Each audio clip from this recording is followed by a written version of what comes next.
Agora sim. Hoje damos início a uma nova série de mensagens, cujo título é Transformados. Transformados pelo quê? E transformados para fazer o quê? Esta série inteira vai se basear no livro de Tiago. Então, nos próximos domingos, nossos próximos encontros, nós vamos meditar na carta de Tiago. Eu quero convidar você já a abrir sua Bíblia em Tiago, capítulo 1, versículos de 1 a 15. No Novo Testamento existem vários Tiagos, 4 deles com mais destaque, principalmente por quem ou de quem eles eram filhos ou de quem ele era pai. No caso, nós temos Tiago, filho de Alfeu, temos Tiago, filho de Zebedeu, temos Tiago, pai de Judas, e temos Tiago, filho de José com Maria.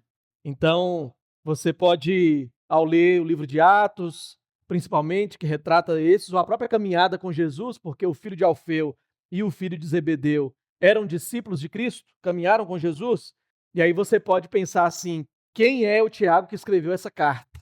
Mas, absolutamente, 100% dos estudiosos, tirando quase 100%, né, uma pequena minoria acha que foi alguém que escreveu em nome de Tiago e não o próprio Tiago. Tirando esses poucos, todos concordam que o Tiago que escreveu aqui é o Tiago, filho de José com Maria. É o Tiago, irmão ou meio-irmão de Jesus. Então nós vamos ler essa carta do irmão de Jesus, de quem Paulo faz algumas referências, como chamar de apóstolo, como dizer que este Tiago era coluna da igreja de Jerusalém, lá em Atos 15, traz Tiago como proeminente do concílio de Jerusalém. Mas vamos ver como é que esse próprio Tiago, chamado assim por Paulo, se apresenta e começa este livro. Diz assim, Tiago 1, do verso 1 ao 15. Tiago, não apóstolo, não a coluna da igreja de Jerusalém, Tiago, servo de Deus e do Senhor Jesus Cristo. As 12 tribos que se encontram na dispersão ou na diáspora. Saudações. Meus irmãos, tende por motivo de toda ou muita alegria o passardes por várias provações, sabendo que a provação da vossa fé, uma vez confirmada, produz perseverança. Ora, a perseverança deve ter ação completa, para que sejais perfeitos e íntegros, em nada deficientes. Se, porém, algum de vós necessita de sabedoria, peça a Deus, que a todos dá liberalmente, nada lhes impropera, e ser-lhe-á concedida. Peça, porém, com fé, em nada duvidando, pois o que duvida é semelhante à onda do mar, impelida e agitada pelo vento. Não suponha esse homem que alcançará do Senhor alguma coisa.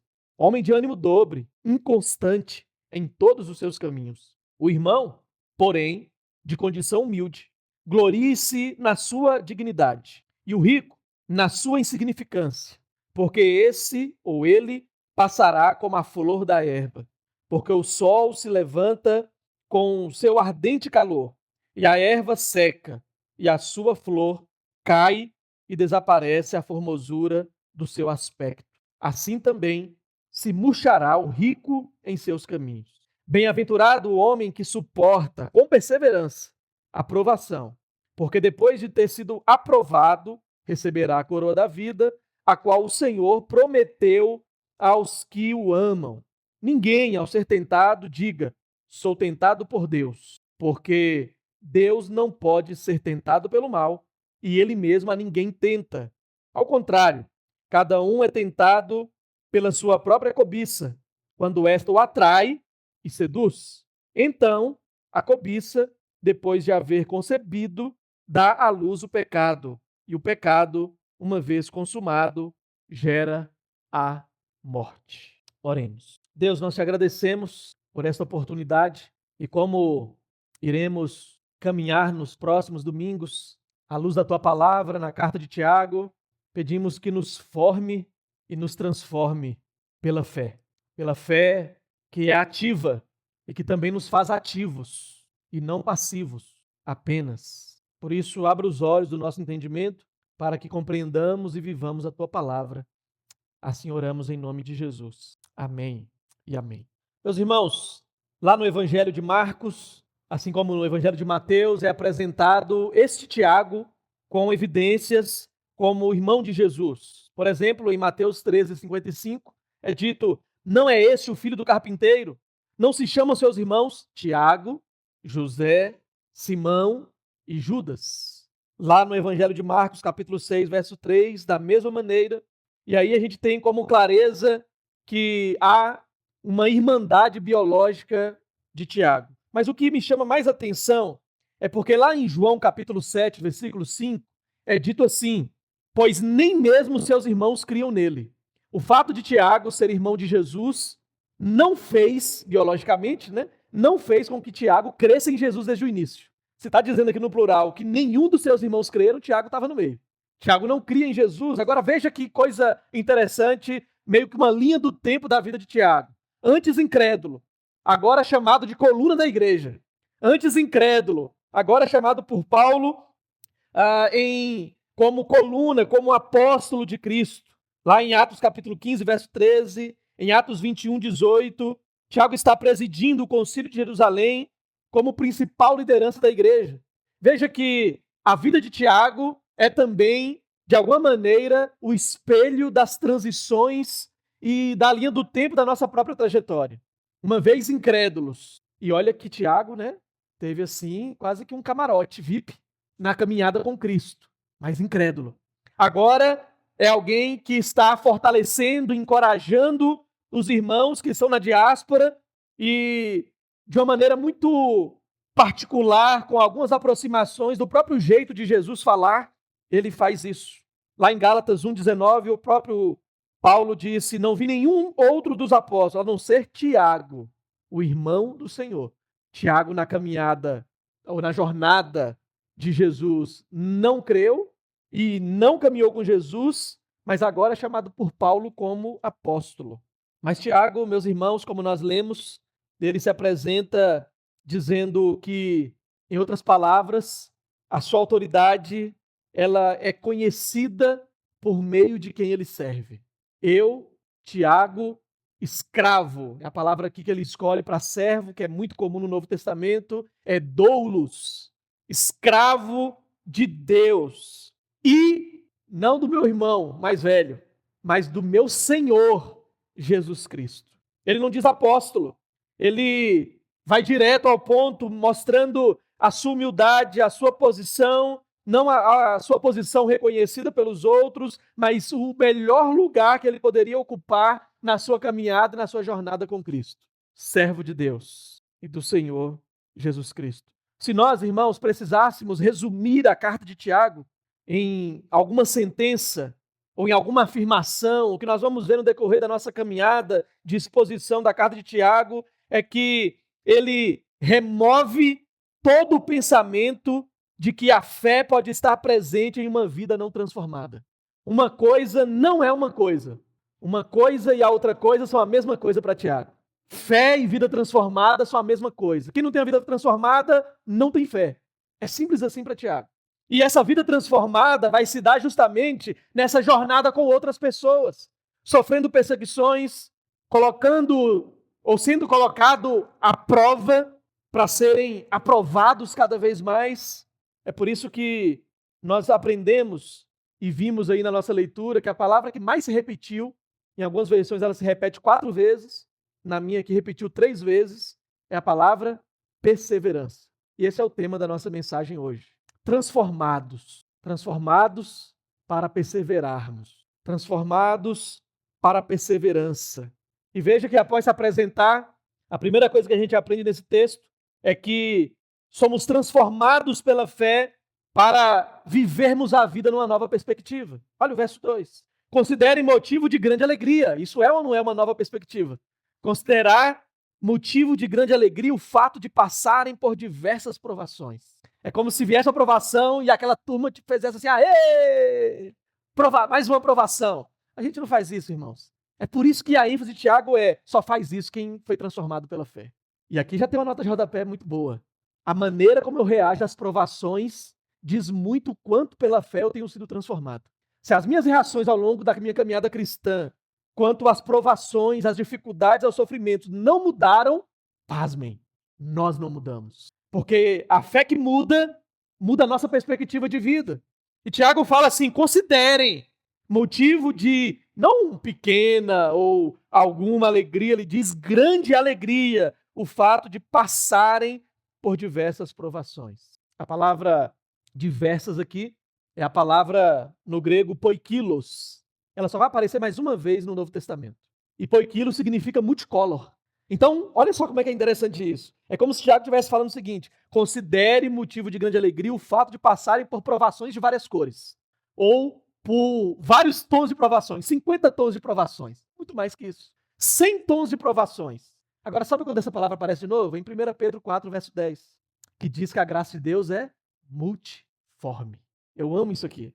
Há muitos tons de provações, mas há muitos tons da graça de Deus. Para cada tom de provação que eu passo, há um tom da graça de Deus que se encaixa e que me sustenta perfeitamente. Considere motivo de grande alegria o fato de passarem por diversas provações. Agora, Tiago não diz o seguinte: considere, irmãos, vocês que estão aí na diáspora, primeiro século, dispersão, sendo provados, fugindo de Jerusalém, todo aquele contexto de dificuldade, não considerem o fato de estarem, considere o fato de passarem. Tem uma diferença. Os que estão sendo transformados pela fé não ficam nas provações. Eles passam pelas provações. Agora, bem é verdade, irmãos, que alguns passam de avião, outros passam de bicicleta e outros passam se arrastando. Mas a verdade é, eles passam. Provações não são a nossa moradia de luxo. Provações são diversas, multicolor, mas são passageiras. Sabe aquele clichê? Vai passar? Isso é verdade. Vai passar. Vai passar. Tiago não diz evitem as provações. Tiago não diz reclamem das provações. Tiago diz considerem alegria. Não porque a dor é boa, mas porque Deus está agindo nela. Então, é como se a carta de Tiago, como diz Jonas Madureira, fosse uma maneira de nós, ao mesmo tempo, lermos as bem-aventuranças de Jesus e o livro de Jó. É nós vermos Jesus falando sobre a importância de nos esvaziarmos e crescermos no relacionamento com Ele, descendo degraus, humilde, misericordioso, pacificador. Isso não é subir degrau, isso é descer degraus. E só sobe no relacionamento com Cristo quem desce esses degraus. E ao mesmo tempo olharmos para as provações e para as dificuldades que nós enxergamos, a todas as áreas atacadas por Satanás na vida de Jó, e meio que fazermos uma conexão com tudo isso. E o que vai dar da carta de Tiago é, você gostando ou não, um sabor agridoce. Tem alegria, mas tem sofrimento. É alegria mais sofrimento. É fé mais dor. Por isso que Tiago está, e nós vamos ver isso em todas as exposições desse livro, mostrando para nós que perseverança começa em sermos transformados pela fé. E isso muda automaticamente, não automaticamente, mas muda gradativamente a maneira como nós reagimos às lutas, às provações. Você interpreta suas lutas como castigo ou como formação? Sua fé está condicionada ao conforto, ao seu critério e ao seu significado de conforto? Você consegue enxergar Deus no caos? Irmãos, a maturidade e a perseverança começam quando nós mudamos a nossa forma de interpretar e de encarar os sofrimentos dessa vida. Pastor, mas eu sou ser humano. Eu sou assim. A fé transforma, irmãos. É isso que Tiago está mostrando em toda a sua carta, em todos esses 5 capítulos. A fé transforma. A fé transforma a maneira que a gente lida e não tem a ver apenas com facilidade. Porque, de fato, em termos de personalidade, existem pessoas que têm mais facilidade de lidar com algumas situações. Não é disso que Tiago está dizendo. Ele está dizendo que a maneira como a gente lida com as provações, que a gente lida com as dificuldades e que faz parte da nossa transformação, está nos formando, está nos transformando, vai ter sempre 2 caminhos. Ou as provações serão um cemitério para nós, ou elas serão uma faculdade. Ou as provações serão uma cova, ou serão uma catapulta. Não tem a ver necessariamente com elas, tem a ver em como nós reagimos a elas. Segunda lição. Primeiro, somos transformados pela fé para termos uma nova perspectiva de vida. Segundo, a fé é quem produz a perseverança. Pois vocês sabem, versículo 3, que a prova da sua fé produz perseverança. É como se Tiago estivesse mostrando que a maneira como nós aprendemos as coisas na vida não é igual lá na sala de aula, onde o Alisson ensina o conteúdo, sistema imunológico, ou seja lá o que for da biologia, não sei o que mais, né? Só sabia isso. Já gastei aqui todo o meu conhecimento em biologia. Dá o conteúdo, e então ele afere o conteúdo, assim como eu faço lá na faculdade teológica, com uma prova.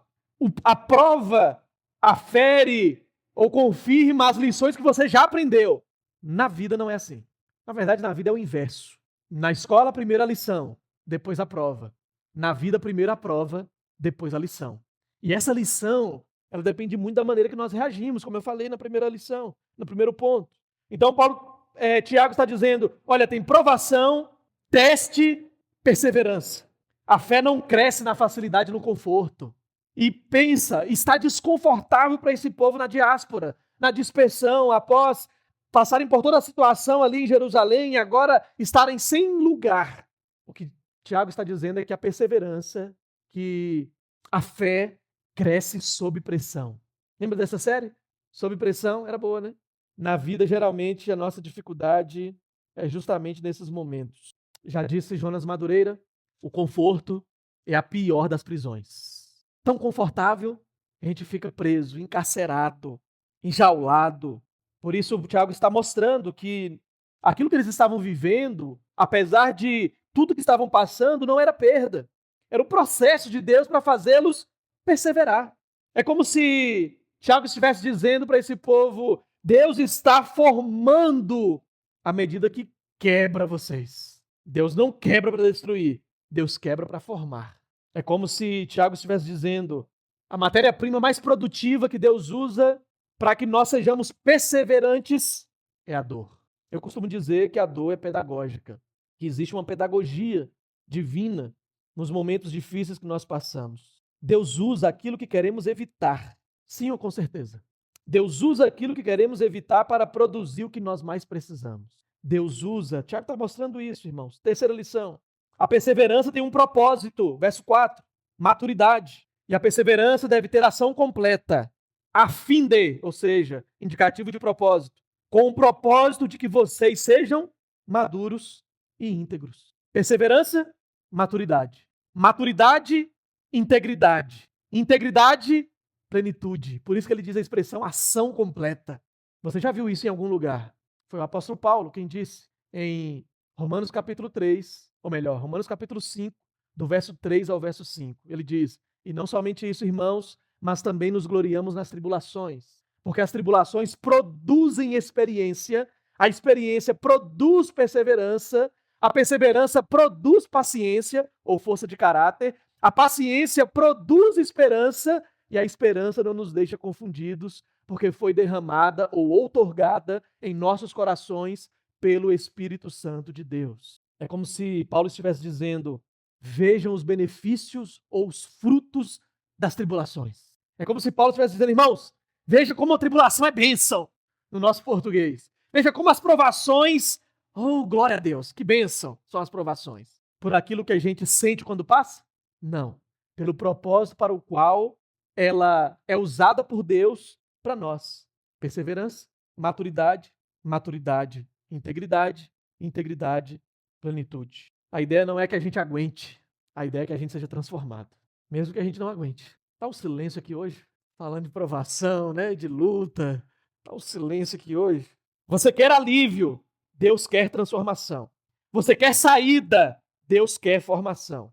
Você quer rapidez, Deus quer profundidade, completude, plenitude. A maior obra de Deus não é mudar situações, irmãos. Glória a Deus por isso. A maior obra dele é mudar nossas vidas. A maior obra dele não é mudar situações. Na verdade, ele usa situações que não mudam para nos mudar.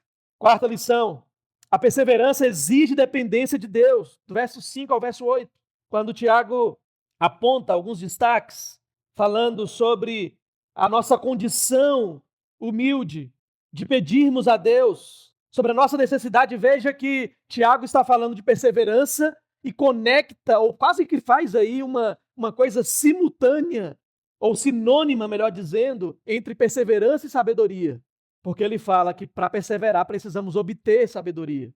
E essa sabedoria se obtém reconhecendo que se precisa dela. Como alguém obtém sabedoria? Reconhecendo em primeiro lugar, preciso de sabedoria. Porque quem precisa de algo, pede algo. Se você reconhece que necessita de sabedoria, peça a Deus que a todos dá e nada lhes impropera ou lhes impede. Ele vai conceder a você. Peça, porém, com fé. Veja que a ideia aqui não é pensamento positivo que você vai receber. É confiança e dependência de quem é o doador da sabedoria.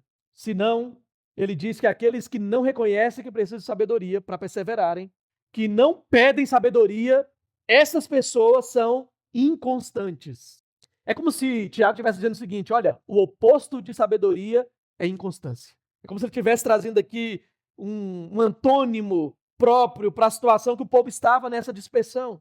É alguém de ânimo dobre, é alguém inconstante. É como alguém que é comparado à onda do mar, que é impelida e agitada pelo vento. Ou seja, alguém sem firmeza. O problema, irmãos, não é as nossas dúvidas quanto à resposta do doador de sabedoria. O problema é o nosso coração dividido. O problema é a instabilidade, é a oscilação, é a superficialidade. Ondas estão na superfície. É como se Tiago estivesse dizendo, nessa jornada que vocês estão, perseverar está conectado à sabedoria que vocês precisam reconhecer que precisam e pedir a quem realmente dá. E aqui não há condicionais. O fato é, reconheça, peça, receba. Pensa numa coisa, sabe quando você está dirigindo e tem aquelas faixas livres, faixa direita livre, não precisa ficar no semáforo. Louvado seja Jesus. Naqueles meios lá do setor comercial sul tem umas boas assim, né?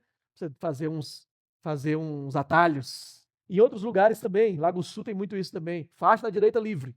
E você, se precisar entrar, se precisar continuar, não precisa ficar ali naquela fila do semáforo. O que o Tiago está dizendo é assim: quem pede sabedoria tem faixa livre. Quem reconhece e pede sabedoria a Deus, ele diz assim, ó, a todos dá com liberalidade.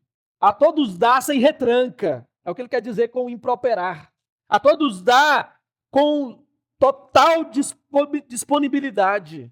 Você busca a Deus ou busca soluções? Sua fé está firme no Senhor ou depende das suas emoções? Você ora confiando ou duvidando? Salmo 125, que é uma canção muito antiga, da época do Roberto, uma canção bem antiga. Ele foi na Assembleia da Convenção e ele cantou lá bastante essa canção. Os que confiam no Senhor são como o monte de Sião, que não se abalam, mas permanecem para sempre. Como em volta de Jerusalém.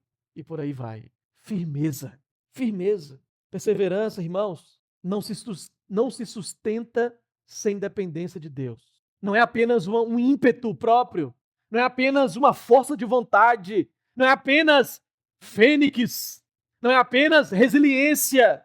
O que o Tiago está dizendo é que ser perseguido, passar pelo que eles estavam passando, com dificuldades externas, perseguições judaicas e Império Romano, mas também dificuldades internas, os relacionamentos entre eles. Sabe como perseverar em meio a essas coisas? Dependência de Deus. Dependência de Deus.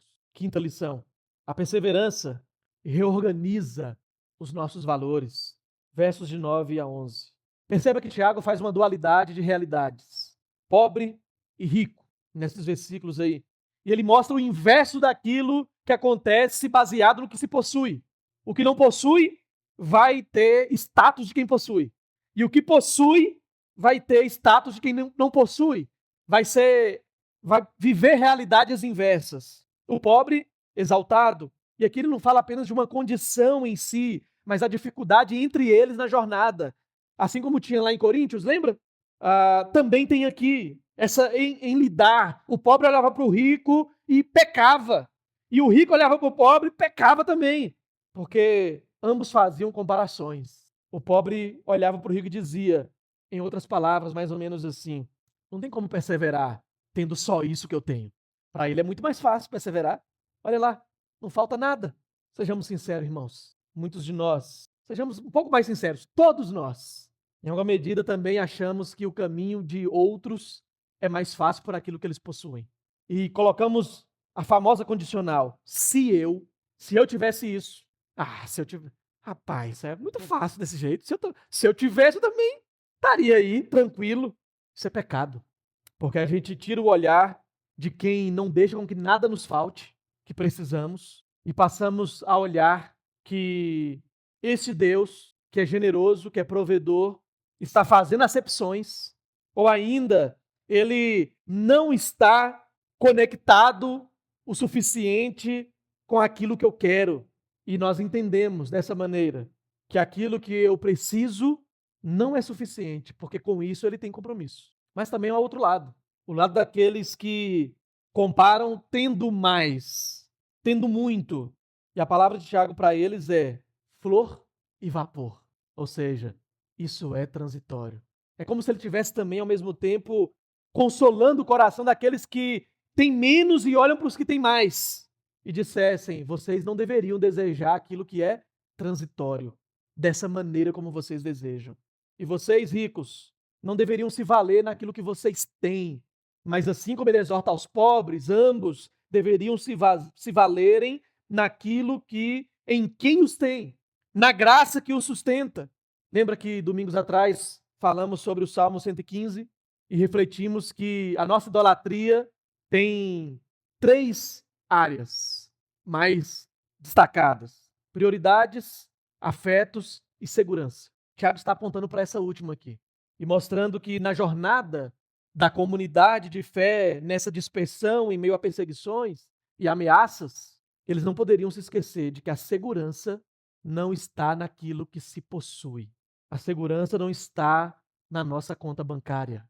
A segurança não está no nosso plano de saúde. A nossa segurança não está na nossa reserva de contingência. A nossa segurança não está nos nossos depósitos. A nossa segurança não está naquilo que nós temos. Porque se a nossa segurança estiver naquilo que temos, que possuímos, isso que temos e possuímos se torna um novo Senhor na nossa vida. Na escola bíblica, o Henrique citou Mateus 6:21. Onde estiver o seu tesouro, ali também estará o seu coração.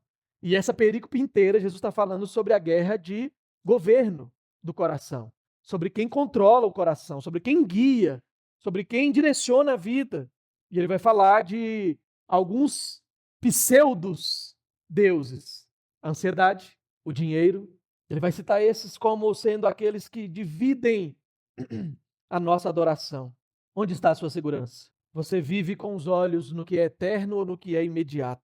Sua fé depende das circunstâncias? Irmãos, Tiago está ensinando nossos irmãos do primeiro século e aplicado a nós, que quanto mais desfrutamos do que é eterno, mais aprendemos a perseverar em qualquer tempo. Sexta lição: a nossa perseverança será provada até o fim. A nossa perseverança será provada até o fim. O verso 12 diz para nós: bem-aventurado o homem que suporta com perseverança a provação, porque depois de ter sido provado, porque depois de ter sido aprovado, receberá a coroa da vida, a qual o Senhor prometeu aos que o amam. Vira para o irmão que está do seu lado e não diga nada. Pelo amor de Deus, misericórdia. Mas apenas pensa, era só para... Estava um silêncio aqui, era só para chamar vocês. Mas era apenas para a gente lembrar, sem precisar dizer para o irmão, que a vida não é indolor. Nós não temos como a Sandy, lá do Bob Esponja, um capacete de proteção para vivermos num ambiente contrário ao nosso habitat. A gente até procura, irmãos. A gente procura em lugares, a gente procura em pessoas, uma espécie de proteção, de estufa especial que nos proteja das provações, que nos proteja das dificuldades. Por isso que ricos e pobres estavam se olhando e pensando um pouco sobre quem enfrentava menos problemas. E a gente, às vezes, tem a tendência nessa jornada que também estamos, nessa dispersão que também vivemos, em acharmos que quanto mais nos esquivamos dos problemas, mais abençoados somos. E, biblicamente, isso não é verdade. Nós precisamos olhar para as dificuldades e para as provações com essa nova perspectiva que a perseverança pela fé nos traz. Feliz é o homem que persevera na provação. Tiago está automaticamente, ao continuar esse versículo, dizendo que o fato de perseverar na provação é o que garante a aprovação. Percebe? Não é questão de nota. A média é 7, viu? Como se Deus estivesse fazendo assim com a gente. A média é 7. A média lá é 7? Geralmente é, né? A média é 7. Então, aí a gente. Qual é a nossa busca? Qual é a busca de muitos alunos? 7 para cima, irmão. Eu quero não ficar na dependência, na recuperação, seja lá o nome que se dê. Tá ótimo. Apesar do que eu passo, pelo menos 7 eu alcancei. A gente às vezes encara a vida cristã como alguém que quer o mínimo necessário. O 7. Mas não há um número de nota que Deus nos dê quando somos provados. Sabe quem é aprovado? Sabe quem tira 10? Quem persevera. É isso que o versículo 12 está dizendo. Perseverar é a aprovação em si. E essa aprovação em si é o que nos enche de vida. Quando ele diz receberá a coroa da vida, ele está falando tanto do presente, está falando assim, vocês vão continuar a caminhada cheios de vida e vão desfrutar eternamente, é um apontamento escatológico também, a vida por perseverarem. Agora você prestou atenção de que quando ele diz sobre suportar a aprovação com perseverança, então ele já traz uma justificativa, uma explicativa, dizendo porque depois de ter sido aprovado, nesse suportar, nesse perseverar está a nossa aprovação. Então receberá a coroa da vida, a qual o Senhor prometeu aos que o amam. Irmãos, Tiago está dizendo que perseverar carimba o nosso gabarito de aprovação e ao mesmo tempo nos faz desfrutar de algo que foi prometido para aqueles que amam, ou seja, que vivem sob a palavra e a vontade do Senhor. É como se Tiago estivesse dizendo, as provações que nos chegam não é para nós sobrevivermos, é para nós sermos aprovados. E qual a diferença de sobrevivência para aprovação? Perseverança. Quem persevera não está só sobrevivendo. Quem persevera está sendo aprovado, está recebendo vida, está sendo coroado de vida. E isso vai ainda ser consumado de uma vez por todas. Deus, como já disse anteriormente, está nos formando, não está apenas nos observando, como alguém que está com um chicote de tamanho infinito, observando as nossas ações e vendo as nossas reações, e então, baseado no que nós reagimos, nos dá o que chamamos em Minas de chilapadas. Te conserta, homem, te conserta, mulher. Não, irmãos, Deus já nos deu o teste com o gabarito. Persevera. Perseverar é gabaritar. Perseverar é ser aprovado. Existe recompensa espiritual na perseverança. O fim da caminhada vale mais do que o começo. A fé verdadeira não para no meio do caminho. Perceba que a tônica das cartas gerais é sempre sobre perseverança. 1ª e 2ª Pedro, Hebreus, é um comparativo de pessoas que estavam desistindo ou querendo desistir por causa de que outros estavam desistindo. Persevera, persevera. Última lição e 7ª. O maior inimigo da perseverança não está fora de nós, está dentro de nós. Versos de 13 a 15. Ninguém ao ser tentado diga, sou tentado por Deus, porque Deus não pode ser tentado pelo mal e ele mesmo a ninguém tenta. Ao contrário, cada um é tentado pela sua própria cobiça, quando esta o atrai e seduz. Então a cobiça, depois de haver concebido, a cobiça fica grávida, depois de ter concebido, dá à luz a um filho. Sabe qual é o nome do filho? Pecado. E o pecado, uma vez consumado, gera a morte. Tiago vai agora para a palavra de correção. Primeiro, muda esse negócio de dizer que Deus está te tentando. E se ele está falando isso, é porque isso estava sendo dito. Deus não tenta ninguém. Deus não tenta, porque Tiago explica meio que uma linha do tempo de como se dá a tentação e suas consequências.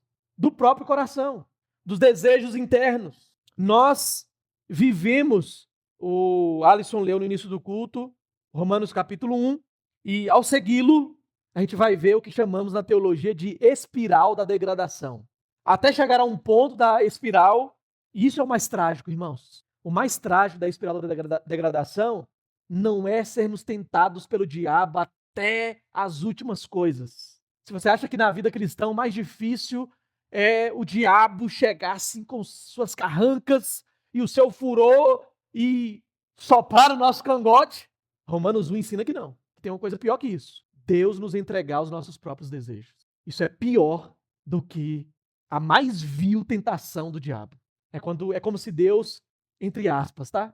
umas aspas bem grandes aqui em negrito, fizesse assim, quase como Pilatos lá com Jesus na condenação. É que a gente chegou por nós mesmos no nível de degradação espiral tão alto, tão baixo, que Deus nos entregar é como dizer assim, faça o que você quiser.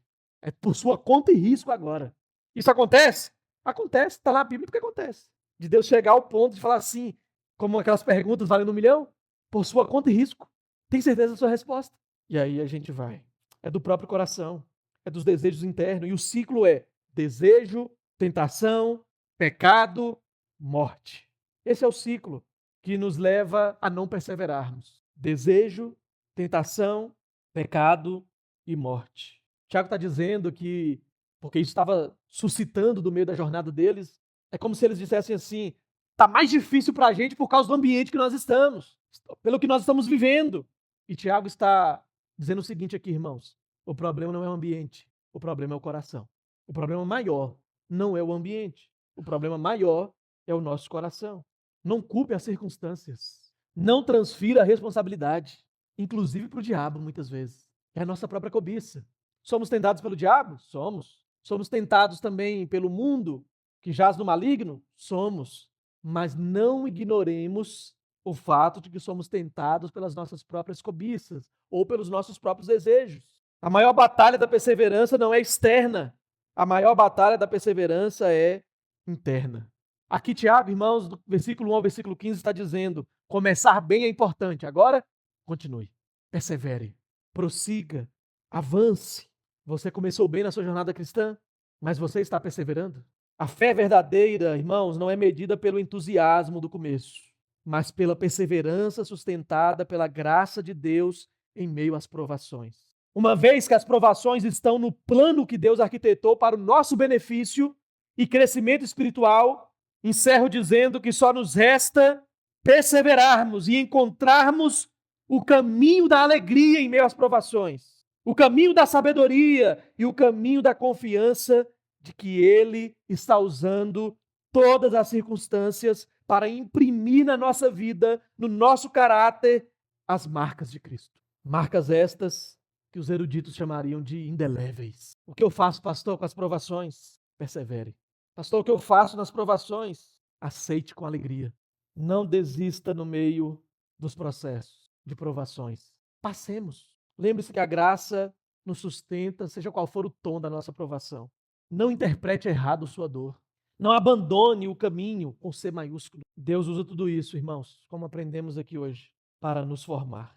Parece às vezes que informar e trazer todas essas explicações e aplicações sobre essa passagem, confesso que ao escrever e ao refletir em algumas coisas, se parece muito com alguns axiomas modernos de não desista, de persevere, de não abandone, de a dor ser um laboratório, mas apesar das palavras serem parecidas com algumas coisas modernas que se fala de maneira vazia, o que nos faz perseverar, o combustível da nossa perseverança, é a nossa fé no lugar correto.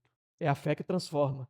E essa fé, vimos nessa noite, transforma a maneira que lidamos com as provações. Deus quer que você e eu perseveremos para que nós vivamos a aprovação da perseverança.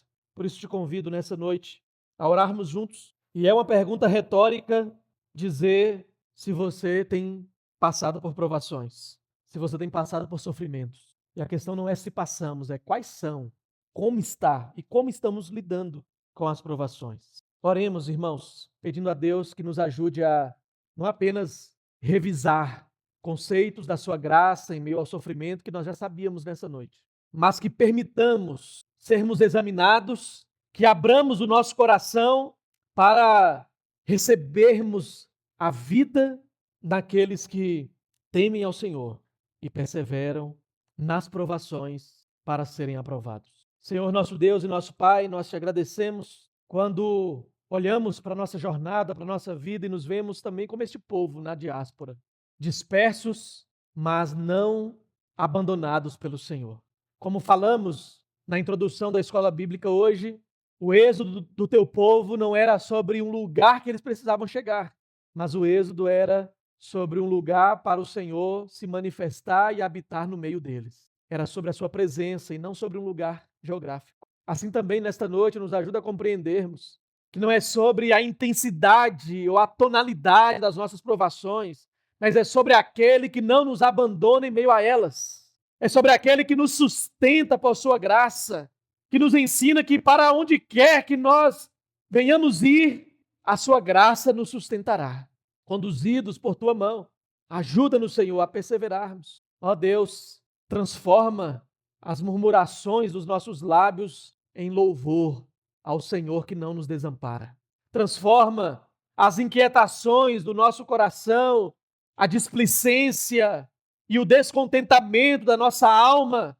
Transforma em gratidão, porque em qualquer que seja o tom da aprovação, o tom da sua graça perfeitamente nos sustenta, porque o Senhor, como grande e perfeito tapeceiro, faz o seu tear em várias cores. E que beleza é sermos alvos do seu tear e termos a nossa vida moldada pelo Senhor, ó grande tapeceiro.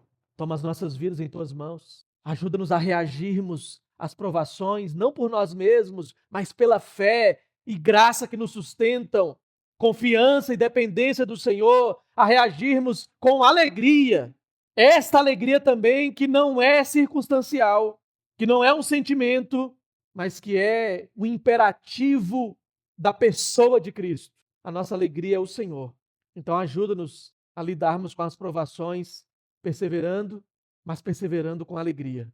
Não porque sofrer é bom, mas porque entendemos que, pela sua graça, sofrer é propósito para o nosso amadurecimento e desfrute de plenitude. Tem misericórdia de nós e nos ajude a perseverarmos, sendo transformados. Mudança e formação em Cristo. Oramos assim em nome de Jesus. Amém e amém.